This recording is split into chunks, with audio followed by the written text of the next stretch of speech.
Hey everyone, my name is Dr. Dolores Tarver. I'm a licensed psychologist here in Georgia, and it is time for the Tea Time with Dr. Tarver is a podcast that is intended to encourage wellness.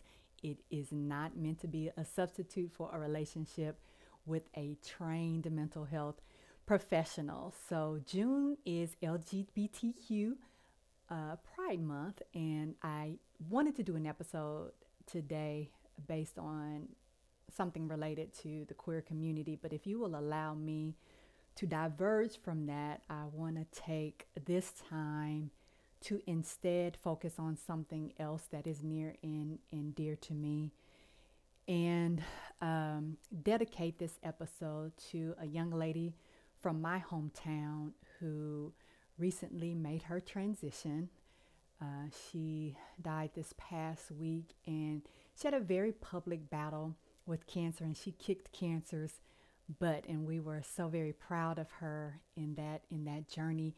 She was a light. She had a infectious smile and was a very positive person, and did a lot to advocate for breastfeeding, particularly amongst Black women, and constantly was sharing beautiful pictures of her family, and just a joy. And so a community is really hurting over her loss.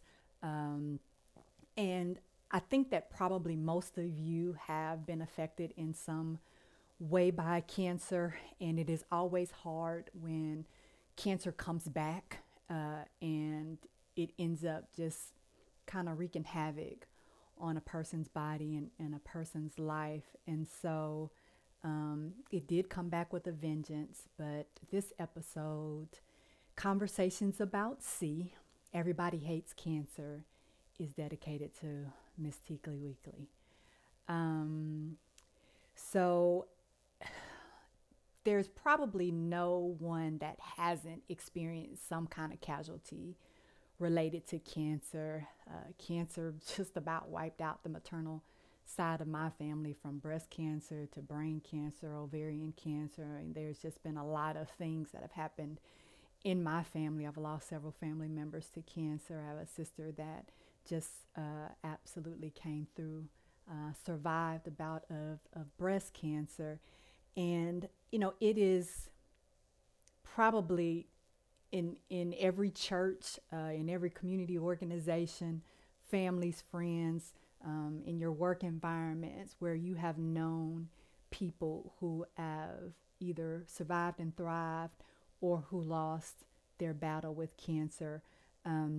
Cancer is one of those things that doesn't discriminate. It affects children, it affects older people, it doesn't care about your ethnicity, though there are certain groups that are higher risk factors for particular types of cancers. And I just want to kind of highlight some of those from the National Institute of Health. And so we do know that there are some things that put us more at risk: how we eat, our ethnicity, our gender, where we grew up, if you were around toxins.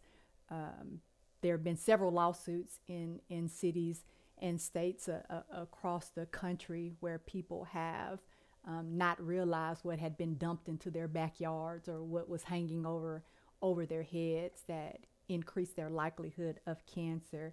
African Americans are actually 3 times at higher risk for developing certain types of cancer, like esophageal cancer, 2 times at higher risk for multiple myeloma, liver cancer, cervical cancer, stomach cancer, 50% higher risk for cancers related to the larynx, prostate, oral cavity, pharynx, pancreas, and lung, while our white Americans have higher risk factors for melanoma and cancers of thyroid, breast, bladder, leukemia, lymphoma, ovary, testes, and brain. Women have higher risk factors for thyroid and gallbladder cancer. White women are at a higher risk for postmenopausal breast cancer, while African Americans are at a higher risk for premenopausal breast cancer, which is why those breast cancer screens are so important. Southern women, especially in rural areas, have higher rates of oral cancer. You all may have grown up, as I did, in the South, with people who we called a dip and snuff.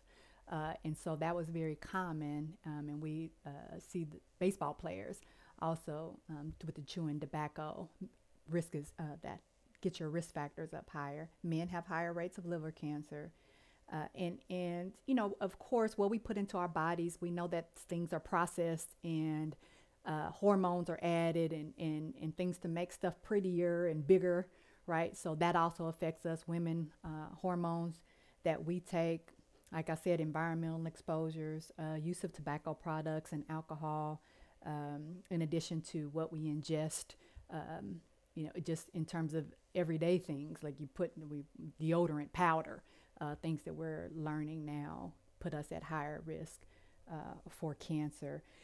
So, what are some of the psychological effects of cancer? The National Cancer Institute highlighted a few things that I want to cover because I think, and so what I'm going to do is I'm going to try to talk about some of the things that affect people once they receive a diagnosis, and then also us as loved ones who are also trying to manage this loved one we have who we feel sometimes very helpless about being able to support and assist them after they receive a diagnosis, because we know cancer affects everyone in the family unit. And then I want to talk about some strategies for a person who has been diagnosed, being able to manage all of these factors. And then I want to talk about the transition of what happens when this loved one dies, and then we've got things that we're dealing with and ways to be able to manage. So I'm going to try to make good use of my time here.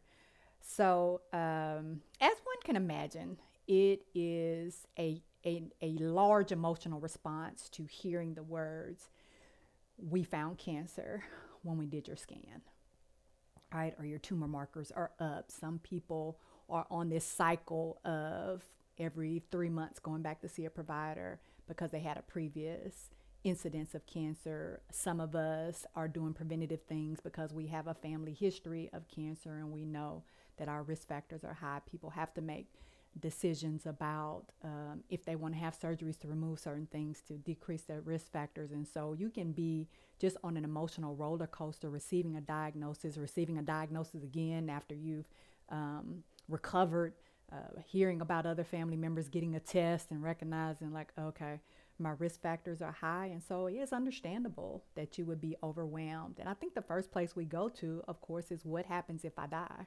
What happens if I don't make it through this? Maybe I'm in a higher stage. So by the time it's found out, I'm in stage 3 or 4. So what does that really mean for me? Maybe this cancer is rare. And so what is the likelihood that I'll be able to beat it? How am I going to be affected by these treatments? What is my quality of life going to be when I start treatments? Am I ever going to be back to normal? Am I going to be able to work again, do things that I enjoy? What a lot of times we think about the people that we might leave behind, partners and children. Maybe I've got a mother that I was taking care of and now I've gotten this diagnosis, and you just feel so helpless and lonely.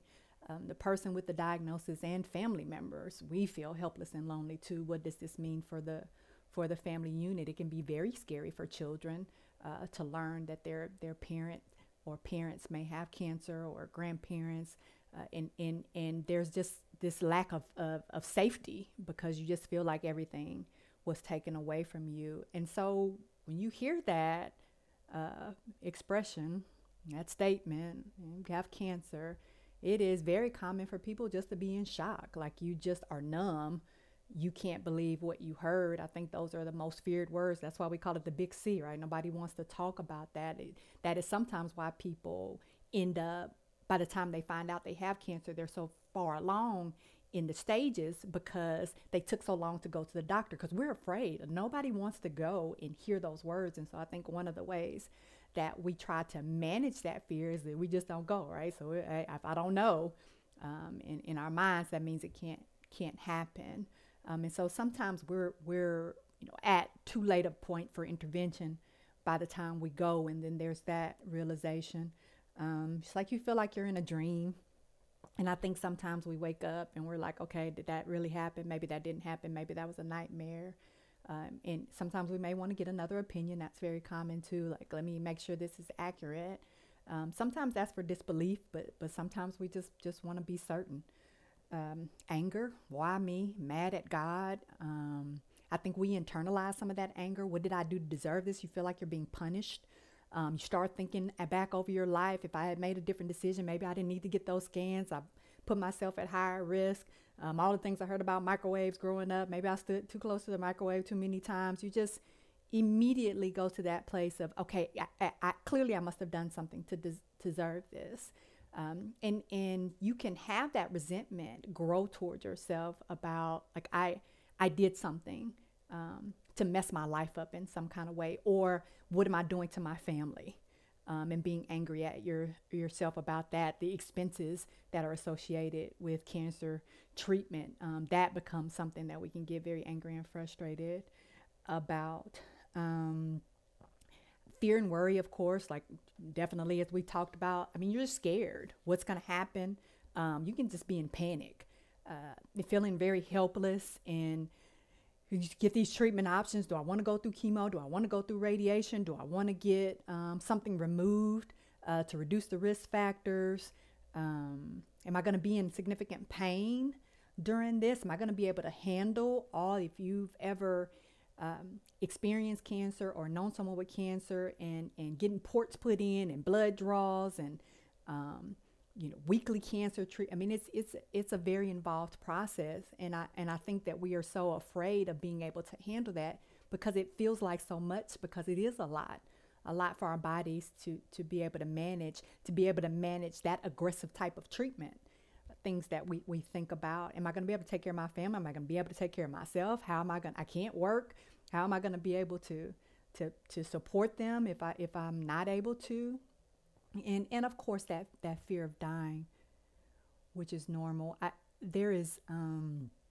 think there's just a lot of stress reactions that we experience, heart rate going up. Sometimes our appetite is just decreased. You just don't feel like eating anything, and chemo can have that effect on your body too. You're tired. You might feel weak and dizzy.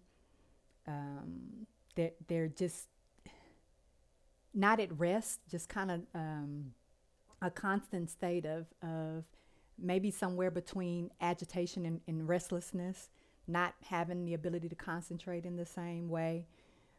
Sleep is probably a struggle. Maybe that you're sleeping too much. Maybe you're trying to sleep it away. Like, I'm just going to hopefully wake up from this nightmare at some point. And stress can affect how our bodies heal. So that's, of course, always a concern, being able to manage all of that stress. Sadness and depression, right? Because we're feeling really helpless, and sometimes you feel like that burden, and making these changes that you have to adjust to, which is understandable that you might feel depressed and hopeless, right? So what if this doesn't get better? And when I'm experiencing my day, it feels like it's such a drain. Everything is so much harder. Sometimes you can feel just numb emotionally throughout your day. It's almost like you're just checked out, and you are missing time as you get lost in your thoughts. You might be irritable, short-tempered, moody. You might find yourself crying. You may not want to cry in front of people, so you may be in your shower crying or in your closet crying. So worried about other people, it's hard for you to kind of take care of yourself. You're not enjoying things anymore. It's hard for you to really find joy in things, everyday things, wanting to talk to people. You might be more isolated, and you could get to a point where there's suicidal thought that comes from this depression, particularly if you're in later stages of cancer and you're thinking like, I don't want to have to live like this and go through this, and I'm going to get worse if this is a terminal cancer. I think sometimes, of course, the body reacts to treatment, and so there could be diarrhea that comes along, an upset stomach, and you might find yourself just sweating and uncomfortable, and headaches and other body aches and pains. And so that can be a really difficult time as you think about what is going to be something I find enjoyable during that time when I just feel icky every day. Guilt, and that's the blame piece. But we also feel guilty because we start getting envious of other people's health sometimes. Like, why am I dealing with this? Like, this person smoked and drank for 60 years and they didn't get any cancer. Here I am eating healthy and exercising. Why do I have to be the one to get cancer? And then we feel bad about that. Like, oh, I don't want to wish cancer on people. But, you're dealing with a lot of emotions. And so it's very understandable to have that as a reaction. But we hold that in. We don't want to talk to people about that because we feel like such an awful person for having those thoughts that are absolutely normal. The loneliness, because people are going on, right, with their lives. And sometimes it's easy to be forgotten about. I think we rally around folks when they first get diagnosed, but then we lose track of what treatment it is for them and where they are in the process. We're too sick to maybe go out and do things with other people, and so it just feels like we're being left behind, or maybe I just don't feel connected to people anymore, because sometimes we struggle with, what is my identity now? Because this becomes a part of us, this going to treatment and this big C label that has been placed on me. And so, I'm feeling a lot of different ways. Like I don't feel safe anymore and secure like I used to. I don't have the luxury of not having to think about death and dying every day. And so sometimes it's hard for us, even after treatment, to get back to normal. People think like, oh, you're going to bounce back, or treatment's over, you should bounce back to who you were. But maybe I don't, because I'm forever changed. And so those kind of things can be difficult because people don't necessarily understand what you're going through. And so that makes it sometimes hard to talk to people. And then they're not necessarily asking what's going on with you, because we have this tendency to avoid uncomfortable things. We don't want to bring stuff up. So we try to deal with everything but the fact that you have this diagnosis. So what do we do, right? So said I wanted to kind of talk about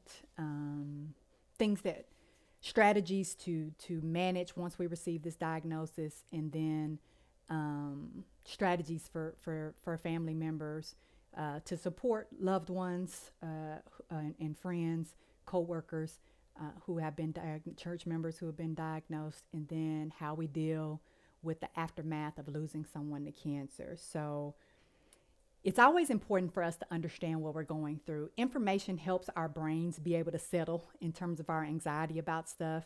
And I know sometimes we're like, oh, don't find out worst case scenario. But sometimes there's a little bit of peace and understanding. Okay, here's the likelihood that this treatment works. Here's how common this cancer is. Here's how this cancer usually affects a person. Here's the type of treatments that are best. It allows us to feel like we got a little bit more control. So we can ask those questions of our provider. We can get that understanding. And it's a little bit settling for us sometimes to have that information, and for family members too, so we can know, because there may be changes that need to be made during this present moment, but even after I'm done with treatment. And so being able to understand that is helpful for people. I think it's important to take somebody with you.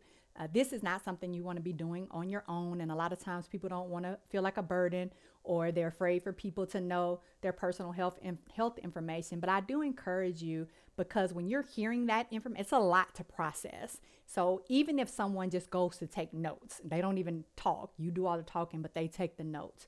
And sometimes we're forgetful about things. Like, we don't remember everything that we're experiencing, and we don't remember everything the doctor said. And so sometimes having another person in that room, they can be helpful.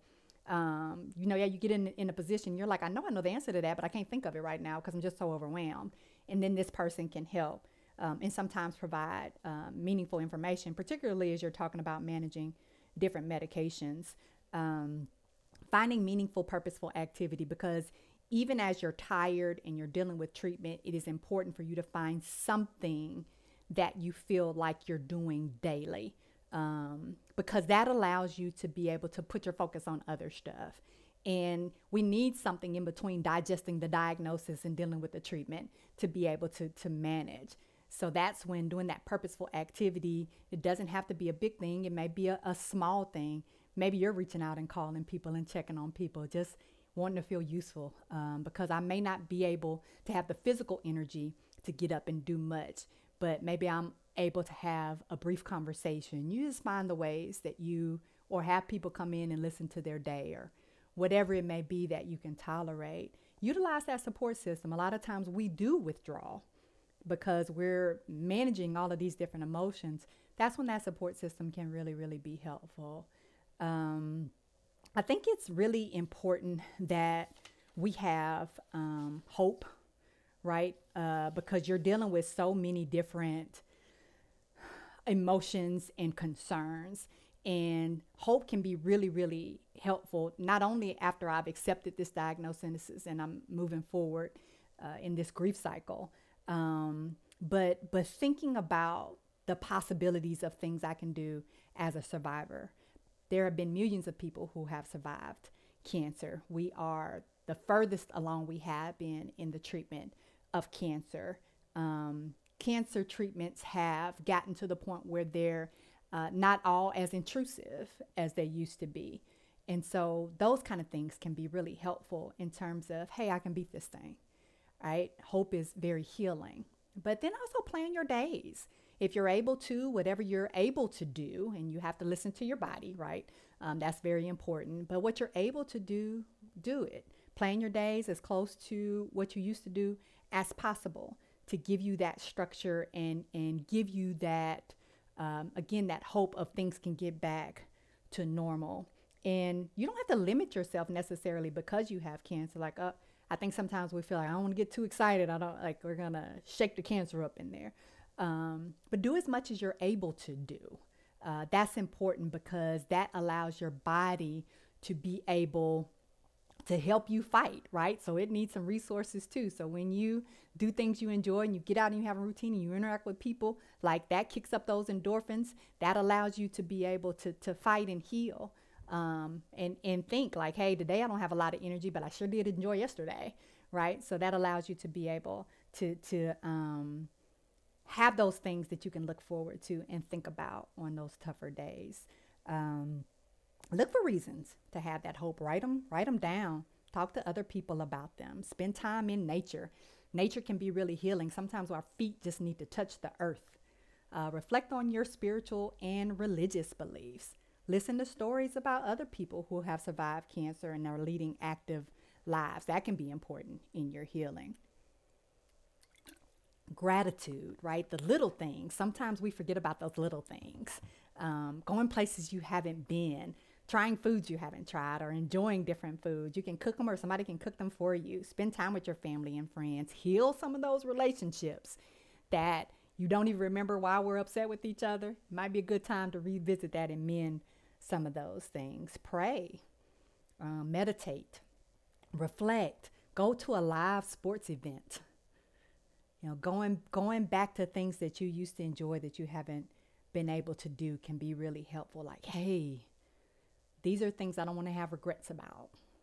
Express your feelings, because oftentimes we keep those things in. We don't want to hurt other people's feelings. We don't want to burden them. But get those feelings out, because if you don't, those feelings set up and they can fester illness. So we want to release those emotions. Find those positive things that we enjoy. Laughter. Little things that people have done that we appreciated. Don't blame yourself for this cancer. Cancer chose you. You didn't choose it. Try to be upbeat, even when you don't feel like it. So take that shower, put on some clothes, do your hair. All of those things can make a difference, because sometimes when we feel better, when we look better, we feel better. When we get up and get moving, like, oh, I didn't feel like doing it, but now that I'm actually doing it, I feel good.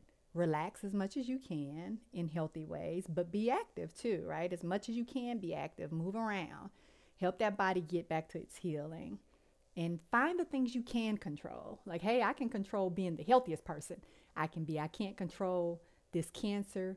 My treatment team is working with me to be able to address it, but I can control taking the best care of me. And for us loved ones who are trying to support people, we have to acknowledge our emotions too, but we need to be mindful of where and how, because it's not about us, it's about this person. And so there are some things that I might not need to process with you emotionally, because I may need to be supportive and calm for you. And I may only need to listen, not try to fix things and not do all this talking. And I know, especially for us who are caregivers by nature, we want to fix things and help. But sometimes we just need to be there, be in the space, be in the presence, and be quiet. And just allow this person to be and feel whatever it is that they need. And we just hear.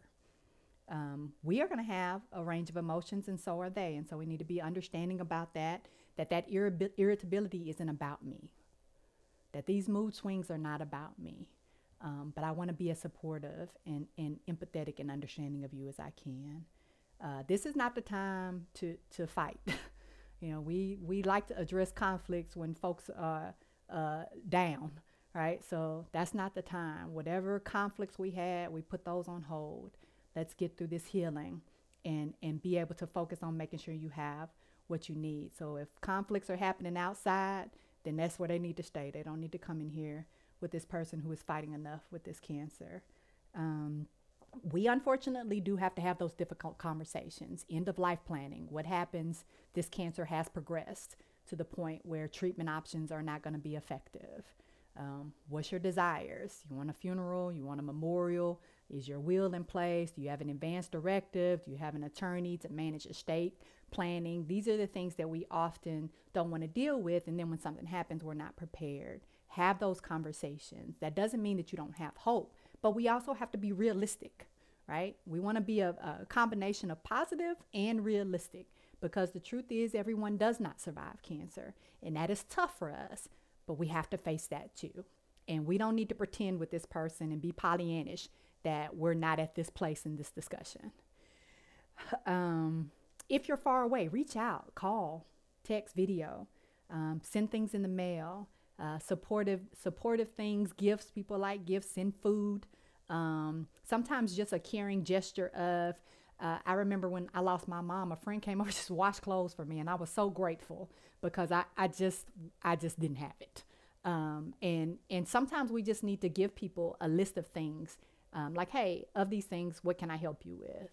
What's your greatest need, right? And sometimes people don't know. So that's why it's important to, can I help you with these things? But also be mindful that when you come over to a person's space, you do need to have an invitation, and you do need to know when to leave. So don't linger and overextend your stay, because a lot of times we want to be more involved than we need to be. Be mindful. People are tired and they need their rest. So we want to come over, do this gesture of support and love, and then we want to move out of that space. Don't forget the caregivers, because there are people in this family, the kids, who are also affected. That is important for us to make sure we love and support. Arrange for in-home services, transportation, the basic things that people need that are often forgotten. How you're going to get to your appointments. Do you want somebody to sit with you? Things like that could be helpful. We can rotate. We can help family members out. The parents need help with getting kids places. So there's a lot of ways we can support. And then in those cases where we do lose that loved one to cancer, then share those stories. Laugh. Use your gifts. Start things in memory of them. Celebrate them. Say their names. Continue their legacy. Keep in touch with their children. Make sure that they have support from their aunties and uncles and the places that you can be in their lives. Thinking about their financial well-being, as well as their educational well-being, as well as their nutritional health, right? Be in communion with other grievers. Be around people that also are experiencing this loss and having this shared experience. Celebrate them in ways that they would want to be honored. Allow yourself to grieve and be sad and not, hide those emotions away. We often like, let me go get some chicken and take care of this person and not deal with my emotions. But I need to attend to my emotions too. And in the event that you are still dealing with emotions and it's very difficult for you, please make sure you reach out to a grief group or to an individual psychological provider to get support. Sometimes people do need medication to help them through. Sometimes we have complicated grief and we've got to talk through a lot of difficult things. How this person died, how I felt, my guilt, all the woulda, shouldas, all of those things can really affect us. And so we may need a little bit deeper work than that. There might have been some anger at this person or resentment that died with them, but I'm still dealing with the repercussions of it. It fights over estates and all of those things that need to be managed, and attorneys and some of that stuff that has to happen too. But above all else, make sure that you know that you are stronger with other people. We are stronger together. So communicate what you need as well as a griever, and make sure that you do your utmost to take the best care of you. All right. You all be well.